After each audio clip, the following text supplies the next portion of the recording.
৭৪ ম্যাচের আইপিএল শুরু হয়েছে মার্চের ২২ তারিখ, শেষ হবে ২৫ মে। শেষ চারে ওঠার লড়াইয়ে ১০ দলের প্রত্যেককে খেলতে হবে ১৪টি করে ম্যাচ। এরই মধ্যে ১০ ম্যাচ খেলে ফেলেছে প্রত্যেকটি দল, কেউ কেউ তারও বেশি। তাই এবার শুরু হয়েছে সুপার ফোরের হিসাব নিকাশ। কারা এগিয়ে আছেন আইপিএল এর ১৮তম আসরের টপ 4-এর দৌড়ে, কারাই বা ছিটকে যাচ্ছেন এবারের আইপিএল থেকে। মুম্বাই, গুজরাট, বেঙ্গালুরু, পাঞ্জাব আপাতত টেবিলের শীর্ষ ৪ দল এরাই। শুরু থেকেই জয় পরাজয়ের মধ্যে থাকা মুম্বাই টানা ৬ ম্যাচ জিতে নেট রান রেটে এগিয়ে থেকে নিজেদেরকে নিয়ে গেছে উঁচুতে। ৩ ম্যাচ হাতে রেখে ১৪ পয়েন্ট পাওয়া মুম্বাইয়ের আর একটি জয়ই যথেষ্ট হতে পারে প্লে অফের জন্য। একই হিসাব গুজরাটের জন্য। বরং ৪ ম্যাচ হাতে রেখে ১৪ পয়েন্ট পাওয়া শুভমান গিলের দলের সামনে অফুরন্ত সুযোগ শেষ ৪ নিশ্চিতের।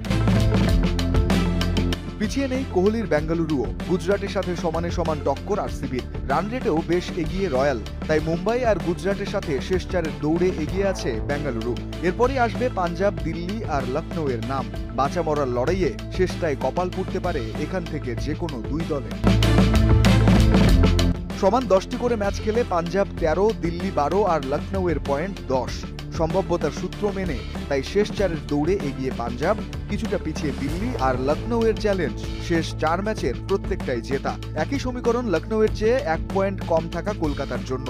শেষ ৪ ম্যাচের একটাতেই পা ফসকালে আসর থেকে অফিসিয়ালি ছিটকে যাবে শাহরুখ খানের দল।